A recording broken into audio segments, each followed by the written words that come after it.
Train യാത്രയ്ക്കിടെ അതിക്രമത്തിന് ഇരയായ യുവതിയോട് സംസ്ഥാന സർക്കാരിന്റെ ക്രൂരത. കഴിഞ്ഞ വർഷം നവംബറിൽ വർക്കലയിൽ യുവതിയെ മദ്യപാനി ട്രെയിനിൽ നിന്നും തള്ളിയിട്ട സംഭവത്തിൽ തുടർ ചികിത്സയ്ക്ക് വഴിമുട്ടി നിൽക്കുകയാണ് കുടുംബം.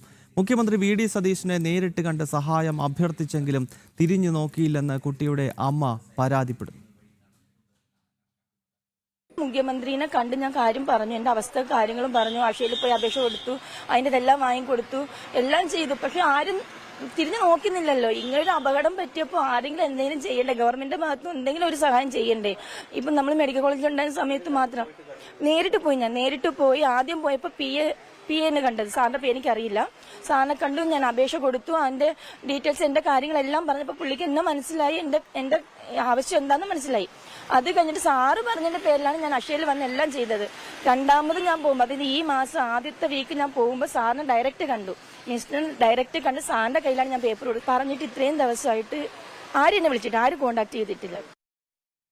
ശിവദാസ് കന്മനമാണ് വിശദാംശങ്ങൾ മലപ്പുറത്ത് നിന്ന് നൽകുന്നത്. ശിവദാസ്, ഈ പെൺകുട്ടി ഇത്തരത്തിൽ വർക്കലയിൽ വലിയ അതിക്രമത്തിന് ഇരയാക്കപ്പെട്ട ആ സമയത്ത് ഏതാണ്ട് ഒരു വർഷങ്ങൾക്ക് മുമ്പ് വലിയ പ്രതിഷേധമുണ്ടാവുകയും അന്ന് അധികാരത്തിലിരുന്നവരും പ്രതിപക്ഷത്തിരുന്നവരും ഒക്കെ ഈ വിഷയത്തിൽ വലിയ പ്രതികരണമൊക്കെ നടത്തിയതാണ്. ഇപ്പോൾ വി.ഡി. സതീശനെ നേരിട്ട് കണ്ട് കുടുംബം സഹായിക്കണമെന്ന് പറഞ്ഞിട്ട് പോലും ഈ വിഷയത്തിൽ ഇടപെടാൻ ഇപ്പോഴത്തെ മുഖ്യമന്ത്രി തയ്യാറായിട്ടില്ല എന്നാണോ കുടുംബം പരാതിപ്പെടുന്നത്?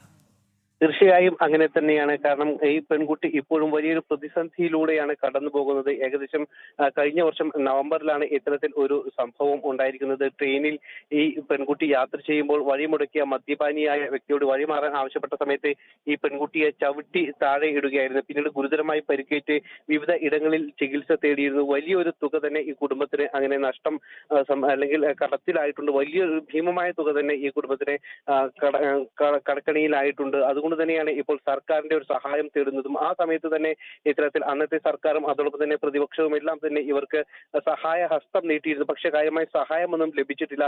ഇപ്പോഴും ഈ കുടുംബത്തിന് ഈ പെൺകുട്ടിയുടെ തുടർ ചികിത്സ നൽകേണ്ടത് ആവശ്യമാണ്. കാരണം ഇപ്പോഴും ആ പെൺകുട്ടി ഒരു സാധാരണ ജീവിതത്തിലേക്ക് കടന്നു വന്നിട്ടില്ല. നടക്കാൻ പോലും കഴിയാത്ത ഒരു സാഹചര്യത്തിൽ തന്നെയാണ് ഇപ്പോഴും ഉള്ളത്. മലപ്പുറം ജില്ലയിലെ എടപ്പാളിൽ ഒരു ആയുർവേദ ആശുപത്രിയിലാണ് ഈ പെൺകുട്ടി ഇപ്പോൾ ചികിത്സ തുടരുന്നത്. ഈ പെൺകുട്ടി ഈ ചികിത്സ തുടർന്നാൽ മാത്രമേ ഇനി സാധാരണ ജീവിതത്തിലേക്ക് പെൺകുട്ടിക്ക് കടന്നു വരാൻ കഴിയും. പക്ഷേ ഈ കുടുംബത്തിന് സാമ്പത്തികമായി വളരെ മോശം അവസ്ഥയിലാണ്. അതുകൊണ്ട് തന്നെയാണ് ഈ കുടുംബം നേരിട്ട് തന്നെ മുഖ്യമന്ത്രിയെ പോയി കണ്ട് ഇക്കാര്യങ്ങളൊക്കെ പറഞ്ഞത്. പക്ഷേ മുഖ്യമന്ത്രി സഹായിക്കാം എന്ന് പറഞ്ഞെങ്കിലും ഇതുവരെ മുഖ്യമന്ത്രിയുടെ ഭാഗത്തു നിന്നോ അല്ലെങ്കിൽ സംസ്ഥാന സർക്കാരിന്റെ ഭാഗത്തു നിന്നോ ഒരു ഇടപെടലും ഒന്നും തന്നെ ഉണ്ടായിട്ടില്ല എന്നുള്ളതാണ് ഈ കുടുംബം പരാതിപ്പെടുന്നത്. കാരണം പലതവണ മുഖ്യമന്ത്രിയെ കണ്ടു, അതോടൊപ്പം തന്നെ മറ്റു വകുപ്പ് മന്ത്രിമാരെ അടക്കം കണ്ടിട്ടും ഇക്കാര്യത്തിൽ ഒരു സഹായവും ഈ സർക്കാരിന്റെ ഭാഗത്തു നിന്നും ലഭിക്കുന്നില്ല എന്നുള്ളതാണ് കുടുംബം പറയുന്നത്. ഇനി എന്തു ചെയ്യണം എന്നറിയാത്ത ഒരു അവസ്ഥയാണ് ഈ കുടുംബത്തിനുള്ളത്. കാരണം ഒരു സാധാരണ ചെറിയ ജോലി മാത്രമാണ് ഈ പെൺകുട്ടിയുടെ അമ്മയ്ക്കുണ്ടായിരുന്നത്. ആ ജോലി ചെയ്യാൻ കഴിയാത്ത ഈ പെൺകുട്ടിയുടെ ചികിത്സയ്ക്ക് കൂടെ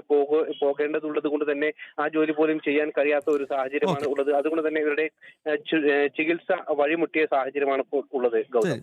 ഓക്കെ, വ്യക്തമാണ് ശിവദാസ്. എന്തായാലും ഈ കുട്ടി ഇത്തരത്തിൽ അക്രമത്തിന് ഇരയാക്കപ്പെടുന്ന സമയത്ത് വലിയ ചർച്ചാ വിഷയമായിരുന്നു കേരളത്തിൽ ഇതൊക്കെ. പക്ഷേ ഒരു വർഷം കഴിയുമ്പോൾ ഈ കുട്ടിക്ക് ചികിത്സ നടത്തുവാൻ പോലുള്ള സാമ്പത്തിക ശേഷിയില്ല. മുഖ്യമന്ത്രിയെ നേരിൽ കണ്ടിട്ട് പോലും വി.ഡി. സതീശൻ തിരിഞ്ഞു നോക്കിയില്ല എന്ന് കുടുംബം ഇപ്പോൾ തുറന്നു പറയുകയാണ്. ശിവദാസാണ് മലപ്പുറത്ത് നിന്ന് വിശദാംശങ്ങൾ നൽകിയത്.